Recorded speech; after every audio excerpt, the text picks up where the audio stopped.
Hey guys. Check complete. Let's head over to the bar.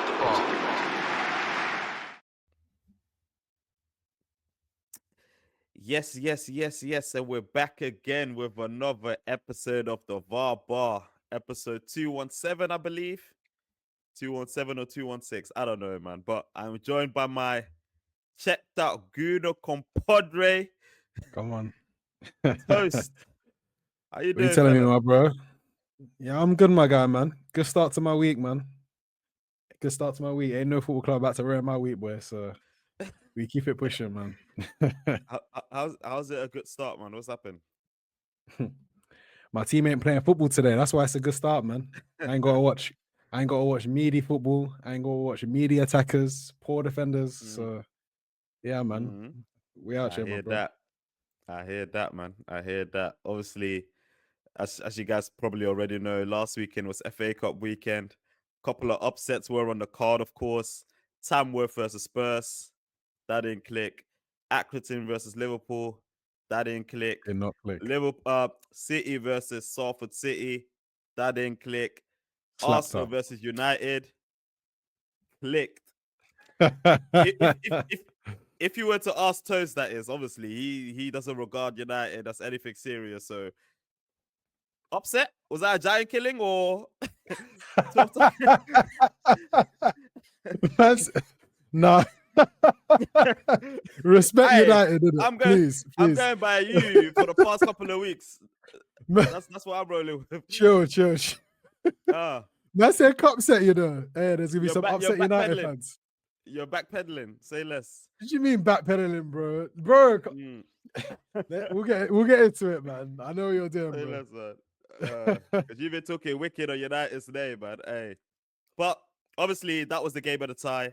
Arsenal versus United at the Emirates, and I feel like you guys been getting in terms of draws in the FA Cups. Last season it was Liverpool. This season it was United. Obviously, correct me if I'm wrong, but maybe you felt we had maybe City you felt early the year before, in around a couple of years before me. I think either the year before or the year before. Yeah, man. Just interesting ties, man. But some bad luck there, man. But I mean, in terms of like when the draws were made, I think vast majority of Arsenal fans were kind of like, yeah, we'll have them, we'll do them. This will be a breeze in the park, especially because it's in the Emirates. It went all the way to penalties. United ended up winning. You've had just over 24 hours to let this sink in. Lucky you. How are you feeling now? It's funny, man, because obviously Gooners are probably feeling a wide range of emotions in it, man. But I feel as if the result is just kind of it's kind of indicative of what we've actually seen from Arsenal quite recently. Let me not even say all season, but in the more recent kind of fixtures. Like and I said it on wax, innit, man. So no one can try and misquote me. I said if United play on the pod 2 weeks ago, I said if United play the way they did at Anfield, it will be a very difficult game. It'll be a very, very difficult game.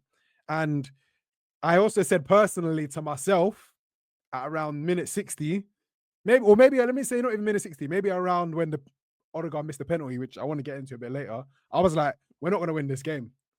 And I knew we weren't going to win that game, not even because of anything that United did, but for the pure fact that a couple of weeks ago, I said that we struggled to score against Ipswich. We scored 3 against Brentford, but when we went a goal down, I wasn't sure where the goal was going to come from. We struggled to score a couple of weeks before that against Everton, drew 0-0. Struggled to score against Brighton, drew 1-1. So this Arsenal team right now, they're going through they're going through something, isn't it, man? They're going through something, and right now, yeah, just game to game, there's just no confidence. There's no confidence in the fan base. There's no confidence in the squad. It just, man, like genuinely, like, and I'm not even being like over dramatic when I say the feel around the club is probably the worst it's been since like the start of the 22-23 season. Like I genuinely feel like that way. Like obviously before the start of the 22-23 season, we know what happened the previous season We obviously bottled the Champions League, went to Newcastle, shit the bed, lost the game against Tottenham as well. And ever since then, it's been good times, man. 22-23, we obviously finished second to City, went on a title chase that we had no business really being in. And then obviously the year after, we firmly established ourselves as title contenders. Didn't win anything ultimately, but again, it was definitely progress.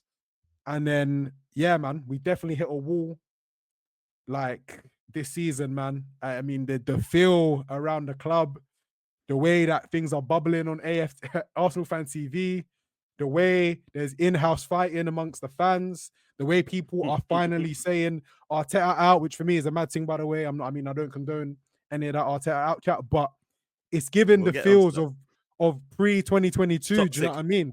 Yeah, it's getting toxic again, my brother. It's coming, my bro. So let me ask you this, yeah. Like, obviously, like I feel like because I watched Mikel Arteta's post-match interview, and it's very interesting where it's just similar things that he's spewing in the past couple of games, where he feels like, and if you have to be objective, take off the hater shades, he's pretty much right, where he feels like his team does enough despite the adversity that he faces, whether it's in game or like injuries pre-game, whatever. His team kind of do enough to go on and win the game, but what eventually lets them down is the finishing in the end. But and the quality. He reiterates that obviously that it's not all doom and gloom. I'm proud of my players. I love my players. And that was all fine against Newcastle. I was like, you know what? I can take this. But against United and the types of chances that were missed, I mean, I'll respect it if he came out into the public and showed one side of himself. My baby in the dressing room, he was going on a mad thing. And we know that Mikel Arteta, based on the All or Nothing episode, he's able to just rip into a player. Maybe he did that because this goes on to my next point, man, in terms of like the quality up front. Now, I've been speaking to a few Arsenal fans, and you know they can't fathom the fact that Kai Havertz is going through this spell. Me and you, we've been knowing, we've been knowing that this was gonna eventually happen. What did you make of him though? Because on one hand, again, if you have to be objective, and obviously never made it pro, but I was also a striker in it, and for me, like getting into positions to get these chances, getting into positions to even create chances, because he put a few on the plate as well, to be fair to him, being in and amongst the chaos, so to speak, in regards to United's box and being the main danger person, but also missing a lot of easy chances. What have you made of him, his performance yesterday? I try to be as objective as possible, you know, take into consideration of everything that I just said. What have you made of him? Because opinions are very much divided here in regards to Kai Havertz. When you say what have I made of him, like purely yesterday's game, his tenure at Arsenal. No, yesterday's game. Yesterday's game is just simply unacceptable, man. I'm sorry. Like, at the end of the day, and I want to get onto the Arteta thing a bit later, we obviously understand that football, especially at the highest level, is a game of fine margins, you know? So it's all well and good having 26 shots on goal. It's all well and good having 7 shots on target. But if you're not doing the very basics that you're required to do, that's in your job description. Because just because you're a footballer doesn't mean that you don't have a job description. Your job description is to score goals. You are the number 9. You're starting up front as the number 9, and you're missing point blank chances in back-to-back games. And I have to bring up the Newcastle game because we saw the egregious miss under no pressure. All he has to do is get semi to decent contact on it, and it probably goes in. Like, it's point blank. You're in front of the goal. The ball hits your shoulder and goes wide. Is a situation where you are right in front of the goal. It's harder to miss. And then we have another similar situation in yesterday's game where it almost looks harder to miss. And you're wondering, that is was mad. like, is it confidence? Like what is it? Like for me, Is it match fixing? man, like it's tough, man, because and someone made a very, very good point on Twitter yesterday that obviously we know the talents of Bukayo Saka, we know his ability, we know what he's brought to Arsenal over the last couple of years, we know what he brings to us from an offensive standpoint, from a goals and from an assist standpoint. But we have to understand that Saka has a hamstring injury. He had surgery. He's not going to be out for 3 months. So your other better players simply have to step up. Andy, who's Arsenal's marquee signing over the last 2 seasons? None. In terms of marquee, I don't think you had one. But if you had to maybe think in of terms one, of name. in terms of name and price. In terms of name and price, you'd probably say Declan Rice and Kai Havertz over the last 2 seasons. Yeah, You know? yeah, those two, yeah. Kai Havertz Declan Rice is on 280k a week, my brother. highest Kai paid at the Havertz club. is the highest paid player at the club. So when Saka, our best player at the club, goes down, by default, you have to look at your highest paid player at the club. Because if you're the highest paid player at the club, that's the club saying that when things go to shit, we're going to call on you as one of the leaders, as one of the better players to pull out results for us, to get a goal, to get an assist. Yeah. Kai Havertz can't be relied upon, bro. Like Kai Havertz cannot be relied upon from an ability standpoint, from a rally and the troop standpoint, from a goals and assist standpoint. Like Kai Havertz is honestly, and I mean this so respectfully, Kai Havertz is a disgrace, man, honestly, because he has let the fan base and he has let Arteta down so badly, man, genuinely, because at the end of the day, he has been that marquee signing that we signed when we had no business going for the league after the 22-23 season, you know. We finished second and he's been the marquee signing that we signed, and he shit the bed. Particularly this season, he shit the bed, man. It's just not good enough, man. It is not good enough for a guy earning almost 300k a week to be putting in these performances week in, week out, to not even muster up a 1 in 2 goal scoring record playing for Arsenal. We had 26 shots yesterday. It's not as if we don't create chances. And don't get me wrong, not all the chances are good quality chances. But again, to Arteta's point, there are chances that you create enough to win a game like that. Turn water to wine. Those are the elite strikers, man. And Havertz hey man, he's let the fan base down so much, man. What about the other marquee signing, Declan Rice? Because me and you, we've been arguing about Declan Rice, and we've been talking about, you know, in no way, shape, or form is he a 100 mil player. Arsenal fans, obviously, based on last season, of course, they said yes, he's probably even worth more. The Declan Rice detractors, we always said, like, whatever he does well, he does that really well. But as a top team and as a team that wants to move forward and progress from midfield, etc., Declan Rice is not the guy, and he will never be that guy. What's your thoughts on him now? Not on him now, sorry. What's your thoughts on him so far this season? I'll be honest, like Declan Rice, he's definitely taken a step back from last season. I've genuinely, and I maintained it, that Declan Rice last season was playing at like a PFA Player of the Year level. Like the sort of impact that we were getting from Declan Rice is the sort of impact that City were getting from Rodri. Rodri. This season, I've not seen the 100 million man. I've not seen his influence in midfield. I'm not going to lie. To the extent that we saw it last season, I still personally think that he is still probably one of our better and more consistent players, but he's definitely not played like a 100 million man. Having said that, it's very easy for his performances to have taken such a big dip. When you look at players, you look at Raya last season, unbelievable last season. He's looked a little bit shaky this year. You look at Saliba, he's taken such a leap 2 seasons ago. People were talking about him as baby Van Dijk, one of the best centre-backs in the Premier League. He's taken such a dip since then. You look at Martin Odegaard, I know he's been battling injuries, and I know he's been battling form, the birth of his child, illness. I feel as if the Arsenal fan base will make every excuse under the sun, but not accept that his performances simply have not been good enough.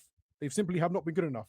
So, all that to say, a lot of our key players, the Rayas, the Salibas, the Odegaards, have also not been playing up to standard. So it's very, very difficult for Rice to take on such a burden in midfield when the players around him are not making his job easier. Like, it's no coincidence that all of these key players, these are 4 superstars in our team that are really, really not in the best vein of form. Like, yeah, it's no surprise. You know what I mean? You can see a clear pattern. You can see a clear pattern. Mm-hmm. Yeah,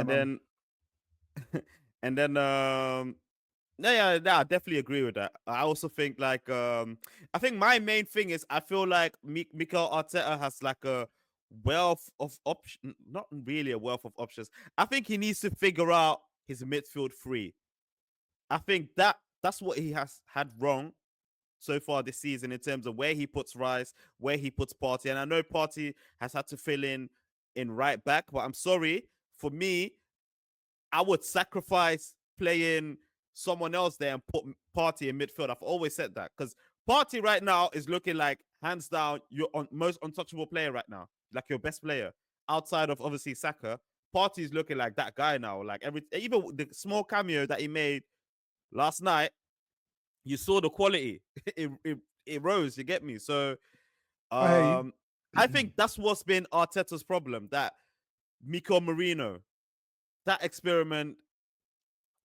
What was it in the first half that they said you had 109 passes or something in the first half? And I think he's only had 7. Like Crazy, it's just like, brother, like like genuinely in a professional football match, it's very difficult to do.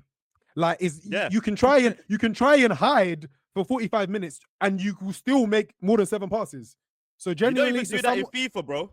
FIFA, when a game is like 5 minutes, brother, that doesn't even happen. Yeah, honestly, that stat blew my mind, man. But I think that's just, and for me, I don't want to make Mikel Merino or Arsenal's midfield this season the scapegoat behind why we're struggling. Like, I definitely feel as if there's issues in all across the pitch, and everybody has to take some ownership. But thus far, because again, I don't think it's fair to judge somebody on just one season. It's been a failed. Yeah. It's been another failed project. It's been another failed project. Yeah, we'll definitely have to give him a season, but so far he's not looking like he can get up to the speed of the Premier League. But obviously, let's give him grace. He's been in the Premier League before. But anyways, let's see. Let's talk about Mikel Arteta, man, because I know that's where you want to go to, and a lot of Arsenal fans, they believe that he is at fault in terms of the players that he's brought in. He's at fault in terms of like, for me, I think he's at fault in terms of like the personnel that he puts in midfield and the positions that they take up. People feel like, you know, he's out of the FA Cup 50%, 60% out of the Carabao Cup, because it's got to be a mountain to climb. What's next? What's next for? Let's say if you guys don't win, if you guys end up trophyless again this season, Premier League is definitely not in your hands. Champions League, let's see. We don't know, but obviously you're not amongst the favorites at the moment. If he ends up without a trophy at the end of the season, what do you think should happen? Man, I am firmly in the Arteta in camp. Just obviously want to make that clear. I think he took us from one of our kind of worst errors as an Arsenal fan, you know, when he joined the club, and he's made us competitive again. And for Arsenal fans who've not seen a league title in 21 years now, being competitive for the league title is all we can ask. So for me, I applaud Arteta for obviously everything he's done thus far. But this season, more than most, I think he has to understand, and he has to take a lot more ownership of a lot of our failings, man. And this is from personnel, this is from tactics, this is from just overall management. But for me, the biggest thing really is the personnel, man. And it's funny because I remembered something. Today. It was actually like a video I saw of Pep Guardiola that I actually enjoyed a lot because I really appreciated his honesty and also, you know, Pep can be quite funny sometimes when he does things. So Pep was talking about Kyle Walker. This was a couple of seasons ago now. Kyle Walker trying to play as an inverted wing back. You might remember the quote. You might remember the video. A reporter was asking Pep about it, and Pep was just like, he cannot do it. He cannot do it. He cannot do it. Basically, just saying that. Obviously, you know, City like to do that inverted wing back stuff. Basically, just insinuating that Kyle Walker has all the tools of an unbelievable world-class wing back, but it's okay to accept that there's sometimes players have limitations and there's some things that players simply are not able to do. I feel as if Arteta is defending his players to a fault, where he's not willing to call out players who have not performed well enough, players who have not been good enough, players who have not been able to complete the objective that he's given them. And that is a big problem. If big Pep Guardiola, with all of his Champions League titles, all of his league titles, can call out a world-class player and let him know that there's just certain things that you're not good, you're not capable of doing, then why can't Arteta? Why is Arteta talking about the shape or the I don't know, the dimensions of a football in a certain tournament, rather than the fact that players are not making their aerial duels, players are not picking up their men? Bro, do you want to be a world-class manager or do you want to be an excuses man? And now, do you want him? But do you want him to call it out in public, or do you not think that he's calling it out in the dressing room? For me, or is it one of them where you feel like you don't believe he's calling it out because he keeps playing those players, but you're kind of bare bones at the moment? I don't believe he's calling it out because, in my opinion, if he was calling it out, I would see a difference on the pitch. I would see a difference from Martinelli. I would see a difference from Havertz. For me, Martinelli can drop 3 stinkers back to back to back, and I still expect him to start left wing every week. I'm not seeing development from these Havertzes, from these Martinellis. I'm seeing regression. We're 3 seasons into being competitive, and I'm seeing regression. So I have to ask myself, are these players not being held accountable, or 2, are they not being told that they have to maintain? They're not being held to a higher standard. Like, I'm sorry, like Martinelli scored 15 league goals only 2 seasons ago, and right now we're at a crossroad where he can't even beat a man. He doesn't have the confidence to take on a man. The only thing Martinelli can do is go down the byline and win a corner, because he's so predictable, and you know that left foot cross is always going to get cut out. So yes, for me, I said it earlier on the VARBAR group chat, Arteta is the head of the snake, and ultimately the burden will have to fall on him. I'm not asking for Arteta's head. I think it'd be ludicrous for us to try and think that we can find a better manager right now. Why not? A manager. Why not? Because why not? Because I personally think that in football there has to be a level of loyalty that we need to give him, from taking us from obscurity of 8th all the way up to challenging for the league back to back to back. And we have to keep it honest in these 21 years. I'd probably say 2 in the last 2 years. These are 2 of maybe, if we're really stretching it, 3 title challenges that Arsenal have had since we last won the league. We need to keep it a buck about. No, of course, but nothing's won. Not even the small trophies.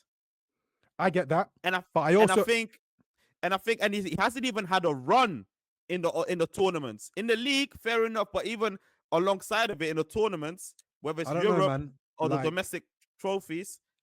I'm not being disrespectful to the FA Cup or the Carabao Cup in any way, but Arteta already has an FA Cup at Arsenal. Yeah. The way Arsenal have played over the last 2 seasons, the way Arsenal have competed for the league, the way Arsenal have been so consistent, the way Arsenal have made strides to establish themselves back in the Champions League every season, to perennially appear in the Champions League every season. An FA Cup and a League Cup is not going to move the needle for us. And I'm not being disrespectful. I'm not saying that like these aren't worthy cups. But what I'm saying, because your players are not even used to lifting, bro. If you can say he has an FA Cup, but that was 5 years ago. I understand, but the thing is, he has the FA Cup already. So for me, you need to think bigger. You like if you're going to be challenging every single season, you want to be challenging for the league. You want to be challenging for a Champions League that you've never won. We've got the most FA Cups out of any team in the history of the competition. And this is what I'm saying. I'm saying respectfully, I'm not rubbishing the FA Cup, and I'm not rubbishing a team that wants to win the FA Cup. But I'm just saying that where Arsenal are in the 5-year project under Arteta and the 2 or 3 seasons of us being competitive, an FA Cup is not going to move the needle. It's just not. And we have to. And if Arteta didn't have the FA Cup already banked, I'd be like, you know what? We need to try and win something. And I understand it's been a while. We've not won the Carabao since the 90s, and we've not won a cup now with 5 seasons. I understand that. But for what Arsenal are trying to achieve, a cup run is not going to be good enough. I think it's very, very, what's the word that I'm looking for? Like, you've been competitive for like two going into 3 seasons, right? You have a competitive team. You're challenging for the top honors, or honors even. Let me say that. I think it's very, I don't even know what word I'm looking for, but it's very to say like we just won the Premier League or the Champions League or bust. There's a hierarchy that you need to follow. There are steps that Arsenal need to follow, that you still need to do, that you still need to reach. I'm not saying you need to win those trophies and that's it. I'm saying compete. Get into the latter stages of these rounds. He hasn't done that. He's gone on a nice run in the league, which is fair enough, and that's obviously commendable. But both times he's fell short. So whether you commend it or not, first time calm, second time, third time is looking like he's gonna fall short again. So that means there needs to be, okay, what have you done in the cups? Back to back, you've lost in the 3rd rounds. Carabao Cup, you've gone to the semi-finals. You're playing against, with all due respect, Newcastle, good team, but Newcastle, and you're already 2-0 behind at home. Questions need to be asked, my bro. I can't lie. It's not by we don't care about this cup, or we got bigger fish to fry. Yeah, no. That's a hierarchy you need to follow, my bro. Let me not say, this is just me speaking from my personal perspective. I know this came up earlier on in the season. I think you addressed it. I think Mace addressed it. Just from my personal perspective, if Arsenal and now we're out of the FA Cup and very likely going out of the Carabao, so we likely will not have a domestic cup this season. But I said this earlier on in the year that on paper, fine, you've won a cup, but the fan base will know we've underachieved. It's about looking at what your targets were going into the season. But it's not different. It's not different winning something whilst you're being competitive. Obviously, you won the FA Cup, but you weren't really that team then. But now you're that team, and winning something, is that not different? Or do you still feel like? And I don't want to say that. I don't know, man. I don't want to say in the last couple of years that we've not prioritized the FA Cup, or we've played like weakened teams or anything like that. I'm not going to disrespect like the quality and the prestige of winning a cup in any competition, because any cup run is good.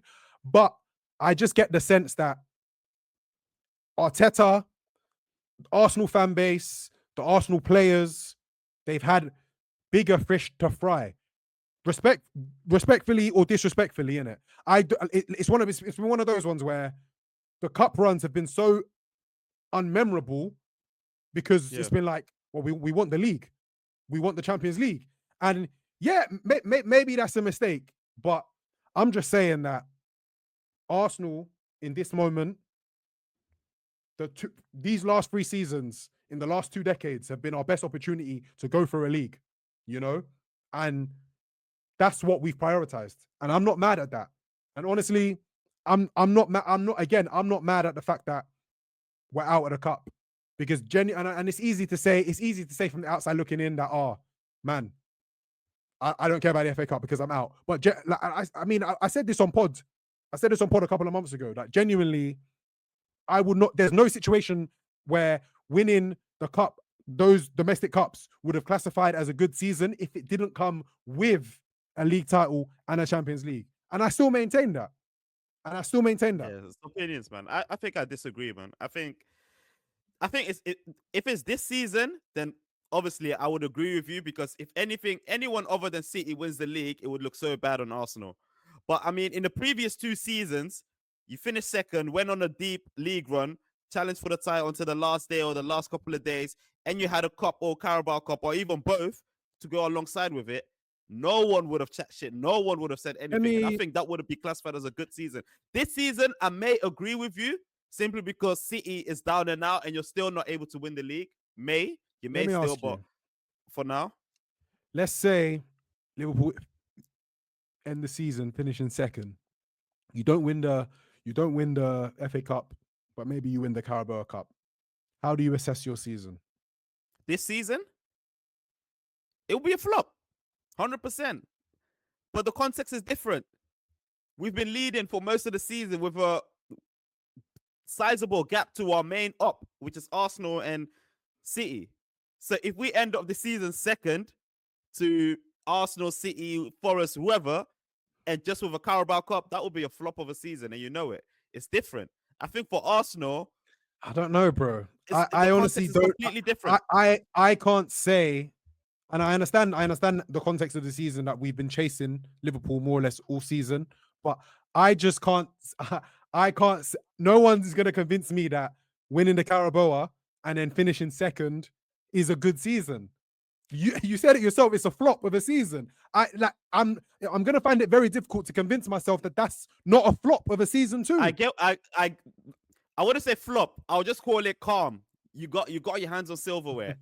That's all I would say. And you finish second. I would say calm from an Arsenal perspective. But if you leave empty-handed, what would that be? Because you can't put it on equal footing. So if you win a Carabao Cup, you'll be a flop of the season. But say if you finish second with nothing, what would that be? Like I said, any situation that doesn't involve Arsenal winning the league this season is a failure.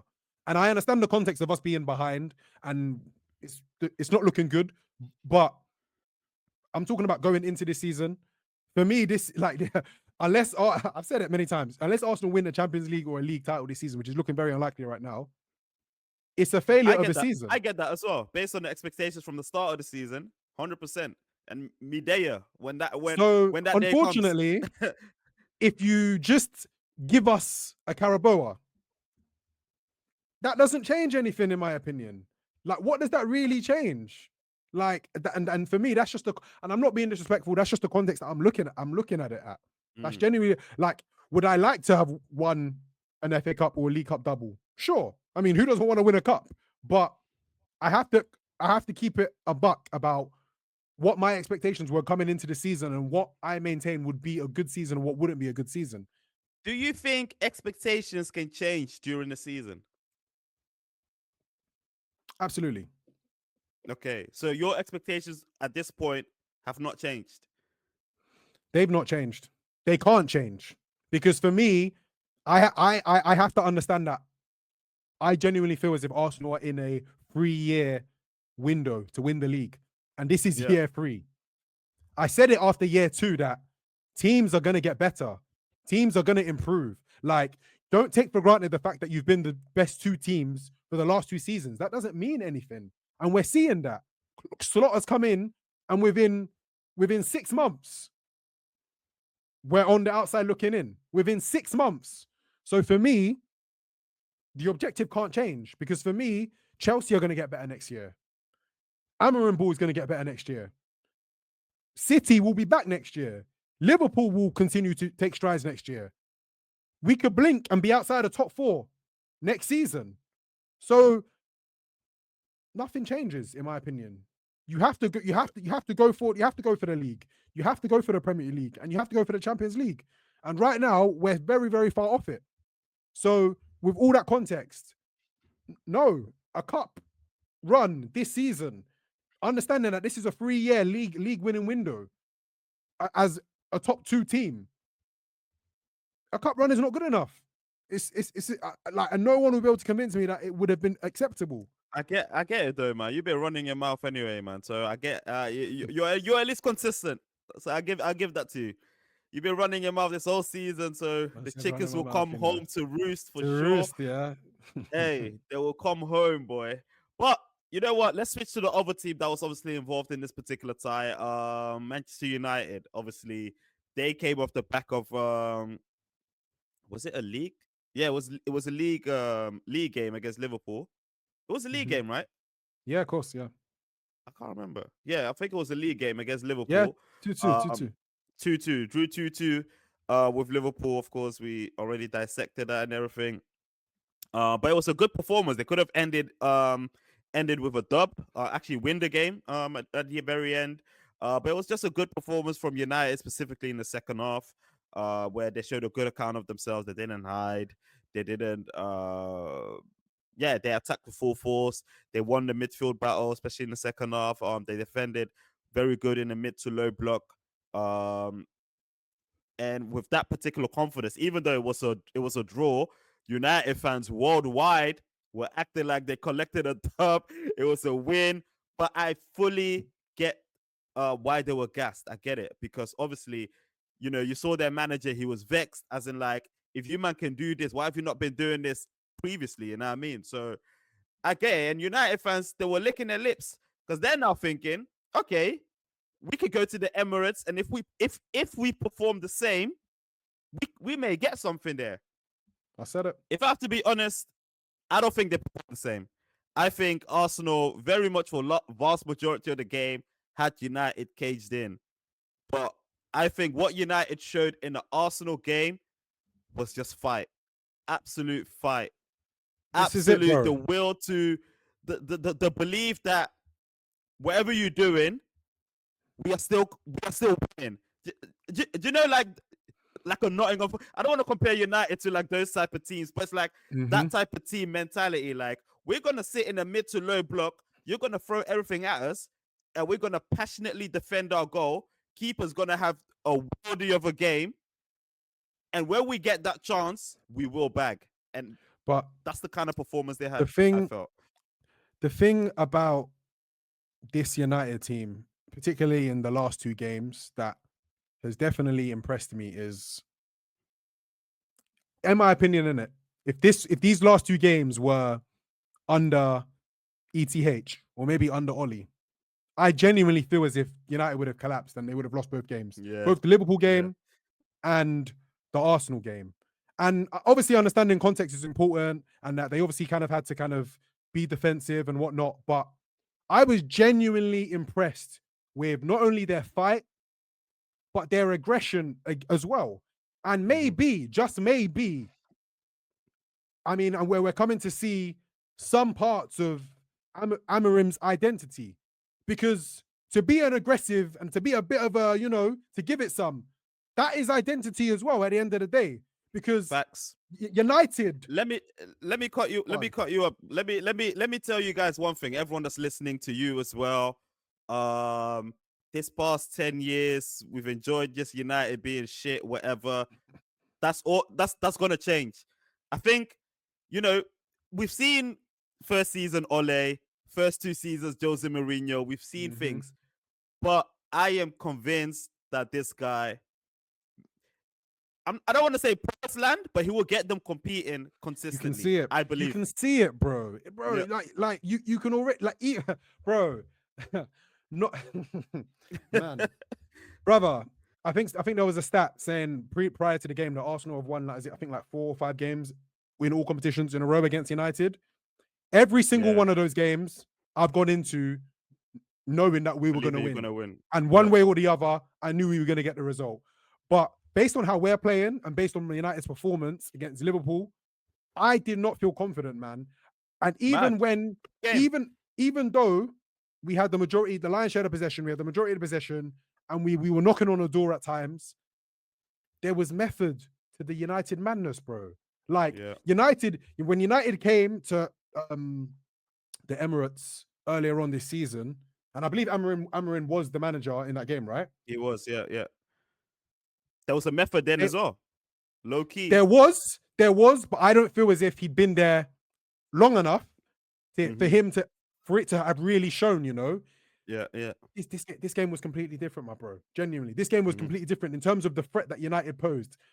I love their goal, man. I've got to give Garnacho a lot of credit because it's very, very rare that you get a counter-attacking goal where a player just makes the right decision in every single touch that they take. Immediately that he robbed Gabriel of the ball, he started running inwards. Rather than just kicking it up as far up the field as he wanted to, he started running inwards to attack our goal mouth. And then the pass was perfect. Bruno didn't need to lose his stride. He didn't need to take it. It wasn't perfect. There was hella boom, boom, boom, boom, boom. It was similar to Zirk said to Maguire. You think so? Yeah, bro. There was bubbles. Check it. I'm talking about in terms of the position of where the ball went. Maybe not so much the way he struck it. But in terms of where the ball went, where Bruno didn't need to lose stride and Bruno could hit it, could not even hit it, he could wrap it. First time. Yeah. Bro, it was an excellent goal, man. And honestly, from the way Xerxes held up the ball, and I know you've been running for the last 24 hours, you've been running that Xerxes v Saliba, even the way that they were transitioning on us, bro. Like that move that Xerxes did was very, very impressive, bro. And for me, the big difference between United, obviously, however many months ago when they came to the Emirates, and when Sunday's performance was, they actually had an idea about what they were going to do. Like they had an idea, like they were actually threatening. And obviously we understand that there was a big goal disparity, there was a big possession disparity, there was a big passing disparity. That was all in likelihood because of the red card. We have to understand that. Up until that point, they were very much in it. They were very much in it. So having said that, we have to give Amorim a lot of credit, man, because for me, he's got these guys fighting. He's got these guys playing nasty. In back-to-back games, they've had, I think, over 4 yellows. Like, I'm seeing an aggression and a passion that I was not seeing under Ten Hag. And I've always found it crazy that players can sometimes not want to play for a manager. I've always thought as if, like, does that not just go against your natural instinct? But when you see new manager bounces, when you see a new system being implemented, and I'm like, my brother, these are the same players. These are literally the same players, but it makes all the difference. The same players, but different figureheads, you know, because ETH didn't really use Maguire. ETH assisted with Casemiro despite the disaster classes, you know what I mean? Whereas Amorim, he's got, I think right now he's figured out his people for his particular system with the current crop of players.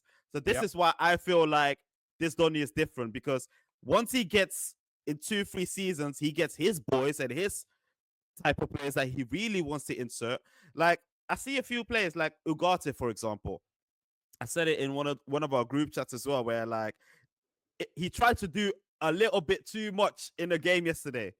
Where if he just keeps it simple and just hoovers and recycle, that's all he has. He seems like very brilliant at that. You know what I mean? And then obviously next to him was Kobbie Mainoo, where I felt like Kobbie Mainoo was probably their weakest player. And man. I don't know if Kobbie Mainoo going forward is going to be the guy for Amorim next to Ugarte. I think he needs a runner. And I'm saying that because I saw a tweet of someone saying Morgan Rogers, and I was like, that's perfect. It makes someone sense. in the ilk of a running. It's just crazy though, just that like Mainoo is so young, but and just lacks so much athleticism. Like, and I'm not even. It's not even like I'm not even trying to send for him, but it looks difficult when he's running. Like, it looks like it's difficult for him to get up and down the pitch. Like, I can't say enough about his technical ability. I can't say enough about how his decision making and how sound he is on the ball. But I totally agree that if I'm looking at the United lineup yesterday and the way they set up, the back three, I'm not talking personnel. I'm just talking about the fact what the back three are doing and the way they're operating is perfect for Amorim's system. They're Yeah. playing quite high up and they're playing really aggressive. They're going into challenges very, very quickly. And then Ugarte, we saw what he did. We're seeing how much impact and how frequently Mazraoui, and Dallo are in the game. The wing backs make sense. And then you kind of have the odd one out, who, in my opinion, is still kind of Højlund, and then and then Mainu. Yeah. And then obviously Garnacho, you can see what he was doing in transition. You can see what Bruno has been doing for weeks now. It's really just the Mainu and the striker that they kind of need to really figure out how that's going to work. They need to get a pacey striker. Even like an Ademola Lookman, if you put him where Højlund is playing, I think that's what they need, because in transition against the bigger teams like the Garnacho or Ahmad, Bruno is very good at picking. Bruno has been impressing me lately. I'm not gonna lie. Last 2 games, I'm a Bruno hater, but he's talented, man. He's so talented, bro. Honestly, man. And like, it probably is, you know, the Portuguese kind of, you know. I think so, yeah. He's given him. He's probably spoken to him in Portuguese and said, "You are that guy. I need you to cook, bro."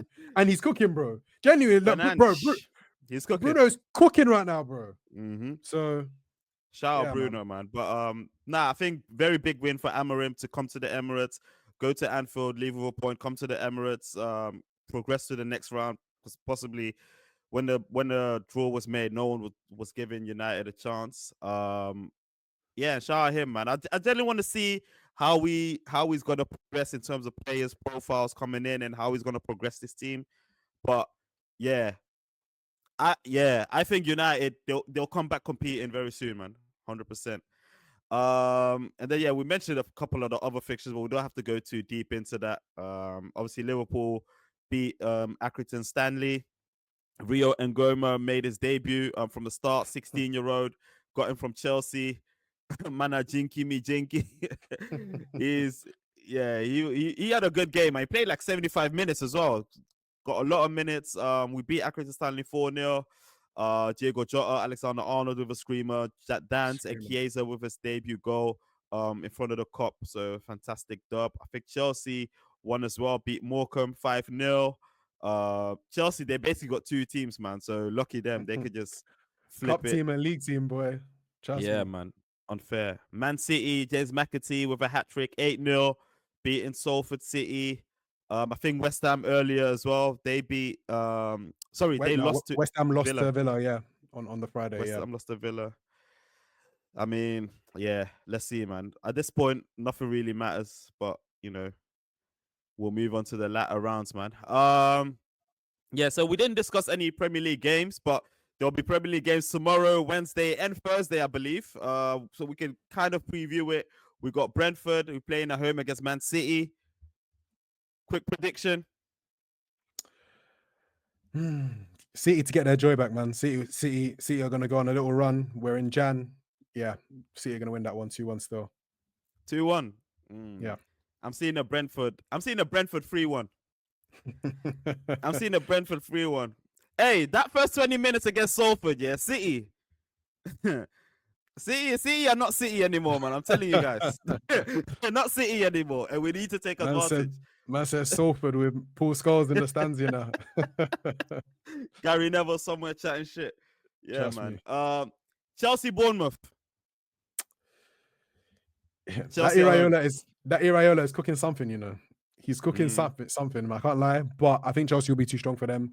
Chelsea need to kind of bounce back. They've been in a bit of a weird period. Obviously, that loss to Ipswich definitely stung their title ambitions. I reckon Chelsea will win. Both teams to score. Chelsea win. Yeah, I agree. I think I can see a Chelsea win or a draw even. Bournemouth are really, really good, man. Really good. I like Semenyo as well, man. West Ham v Fulham. Man, Mr. XG himself, man, Graham Potter. Welcome back to the Premier League, man.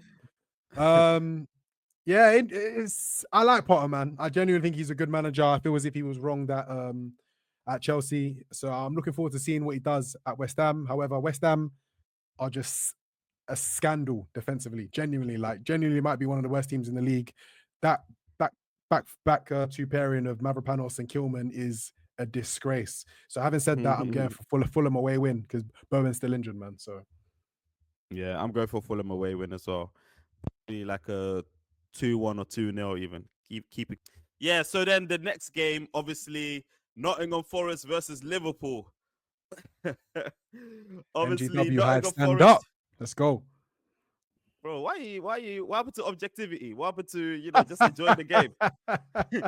What do you mean, let's go, bro? You. Nah, but obviously Nottingham Forest the only two teams that beat Liverpool this season in all No competitions comps. in the league. Yeah. They're the only one.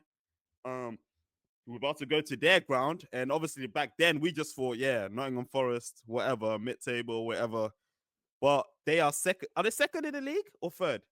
It's us. Yeah, They're sorry. third. But joint points. Joint points with Arsenal. Crazy. This is gonna be a difficult game. Because I'm a Liverpool fan and because we've got the best away record in the league, um, I need a dub. Not even I'm expected. I need a dub. If we're gonna win, I think it's gonna be like maybe like a 3-1, 3-1 or 3-0. I can see that. What about you? You know what's so crazy, my bro? If Nottingham Forest win that game and are 3 points behind Liverpool, albeit Liverpool have a game in hand, I genuinely think we have to start considering them as title challenges like 2015, 2016, because realistically, they've gone toe-to-toe with Arsenal and Liverpool for 21 games. What would make them not? What would make them not title challengers? Honestly, at that point, like they've, I mean, fair enough. They don't score at the same clip that we do. They score significantly less, but they've conceded just one more than Arsenal. Conceded the same amount as Liverpool. So for me, I'm actually going to go for a Forest 2-1 win, man. I'm not going to lie, man. Them boys are hooping. They've already beaten you at home. They've already beaten you at Anfield this season. They're playing with a lot of confidence, man. I have a feling it's going to be Black Boy Joy, man. That Hudson Odoi, that Anthony Alanga, that Ola Aina. They're going to be dancing like David danced in that changing room, boy. So, yeah, man. We have to prepare for that, man. I think 100%, like a 4-2-3-1 should do their dance, man. And I'm happy that Nunez is suspended for that game. So let's get Jota from minute one, man. Let's get him to actually start games now, and then we have someone clinical up top. So that's my hope. And on a side note, on a personal note, obviously, number 1 versus number 3, Morgan Gibbs White v Curtis Jones. We're gonna see the men from the mice. Yeah, we're gonna see. So this is a big game. This is a big game for both of them, innit? And some agendas could be in the mud after this game. So I'm very excited to watch. But don't do the whole who's starting or not, because you know it's much more easier to start at Forest than at Liverpool. So let's not do that. Gibbs White ain't walking into our team, so let's not do that, man. Say less. Bro. All right, let's move on to the Wednesday games then. Everton versus Aston Villa. Straightforward, right? Or new manager. I actually want you guys to watch out for Everton the end of this season, because Sean Dyche was doing intentional terrorism ball. He was not letting any of their players have any joy. You know, Doucouré likes to bomb up forward and get a goal. Iliman Ndiaye has got a lot of ability. McNeil playing in the 10. I know he's injured now. He's shown some promise. And obviously, this is Moyes' stomping ground, man. This is where he made his mark in English football, man. So I actually expect Everton to start playing completely differently. And yeah, man, in their last season at Goodison, man, to give it some this second half of the season, man. So that one, it's a tough one. It's a tough one, man, because obviously Duran might be back. Watkins is not in the best of form. I'm going to say 1-1. I'm going to say 1-1 in that one. I think Everton get a result. 1-1. 2-0. 2-0 Villa win, man. 2-0. Yeah. Duran, is he not gone? Because they signed Donyell Malen. So I'm thinking Duran is, because I saw Duran's being linked with PSG, but he's not gone yet. I even heard that West Ham made another bid, 60 million or something within that range, but it was rejected immediately. Sorry, for Duran. It was way less than the 60 million that Villa want. So yeah, okay, that's what I heard. Mad, crazy. Leicester versus Crystal Palace. there's no game. Both bummy teams. Both bummy teams, but there's no game I feel confident in that Ruud van Nistelrooy Leicester, man. So yeah, man, I'm have to go Palace. Not from what I've seen anyway. And listen, and I'm not saying it's his fault, but yeah, man, Leicester are cooked, man. So Palace away win. Just a quick side note, yeah. You know, one thing I've noticed about like Arsenal United fans, especially those that were there in the early 2000s, you know what I mean? There's no like you know that United crop of play like the Gary Nevilles and them, man, and Rooney and them. They don't put Henry in that regard, you know, like in that high regard. They always put someone else. And I think it's vice versa as well. We're like Arsenal fans, they don't want to put Ruud van Nistelrooy as like one of the top shooters when he was as well. Like, there's no love lost clearly. Bro, like I rate Ruud in it from a as a striker. Like Ruud done his thing, man. His goal record at United, at Real, it was at PSV. His goal record was legit, man. But yeah, man, there's no love lost there, my brother, man. We're talking Pizzagate, my brother. We're talking Martin Keown. You know what I mean? Martin Keown and bro, I don't fucking with United fans, man, at all. Lauren Atam. Word to an invincible, man. All right, man. Newcastle at St. James's Park against Wolves. That's a 4-1, 4-0. Yeah, food. Even though Wolves are looking better now, but respect Newcastle. I expect Newcastle to wipe the floor with them, man. Newcastle are playing in a rich vein of form, man. I expect Newcastle to win that, yeah. North London derby, Arsenal versus Spurs. What are you telling me? Spurs kind of on the up. They look against Tamworth, to be honest. Arsenal back-to-back L's. People think this is going to be a bounce back game. I think the stars are aligning for another Tottenham win, bro. And those Tottenham wins do not come often. We've not lost at home to Tottenham since 2010. I remember it was first year of uni. I watched it in the FCH, SU, Kabul, bro. Those are core memories, innit, man? Because we don't lose to Tottenham often, innit, man? 2010, yeah, we were 2-0 up, lost 3-2. I think Bale scored, Van der Vaart scored, and Kabul, man. Yeah, man. Tough day at the office, man. And right now, the way Arsenal are playing, we're in a very bad moment. I don't see where the quality and the goals are coming from. We could easily lose this game, man. I'm not confident. I don't think so, man. I think Arsenal will bounce back. Obviously, losing Gabriel Jesus, huge loss, of course. It's a difficult one because I feel like Arsenal, you don't have the quality in attack, but you have the quality overall. Like, you're still a very well-coached team, and you can put teams into the sword. Against United, we saw that how you penned them back for the vast majority of that game, and I think against Spurs, you'll probably do the same. I still think Spurs are not that good, even though they got the dub against Liverpool. I felt like that was more to do with us rather than them, but we'll give them the credit. But yeah, Arsenal should bounce back. I see a 2-0 win for Arsenal. Havertz and an Odegaard penalty. Man. And then Thursday games, Ipswich, Brighton. That's a difficult one. It's a difficult one, man. And that Hurtela's not cooking the way I expected him to be cooking. I'll be so real, man. But yeah, I'm gonna say draw for that one, man, because I've not been impressed with Brighton. I'll be real. Yeah. United, Southampton.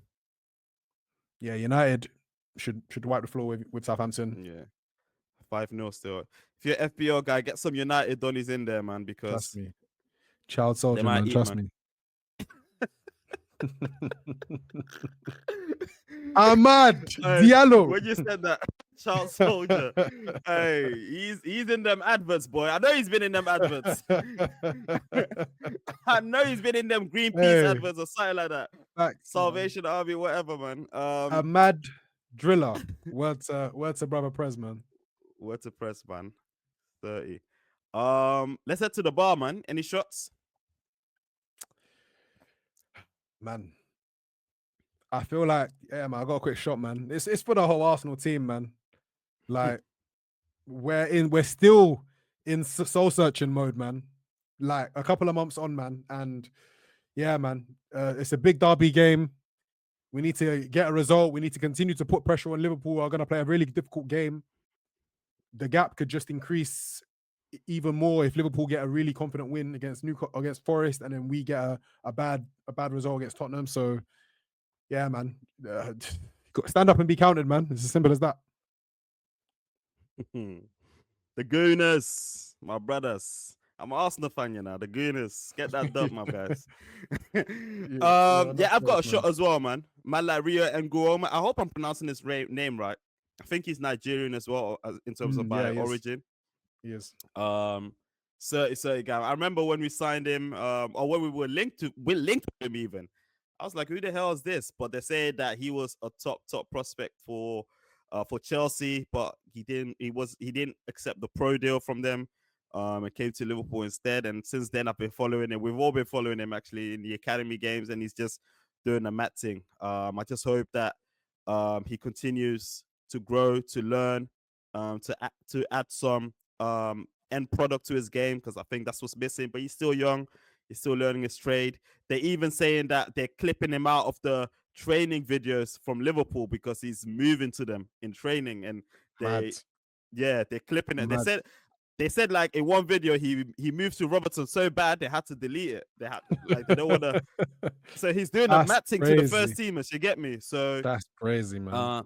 He showed a bit of himself against Accrington, but you know them on the cusp of National League, League Two. You can't. They'll just clout you in it. So considering all that, he did well, man. And shout out him, man, for his debut and collecting 70+ minutes in that game. Final point being, there needs to be an investigation into that Chelsea youth academy, man, because the way they just be producing ballers at a crazy clip, man, is man. There needs to be an investigation, man. Trust me. Yeah, man, for sure. All right, man. That was it. Episode 217. My name is Andrew, aka Rapid Drew, and I was here with the checked out Gooner. It's not completely checked out, but for now he's checked out. Toast. Thank you very much for joining me, and we out. Another one in the books, man. Like and subscribe. Don't forget, like and subscribe and share and all that jazz. Peace. Run it up on the TikToks, man.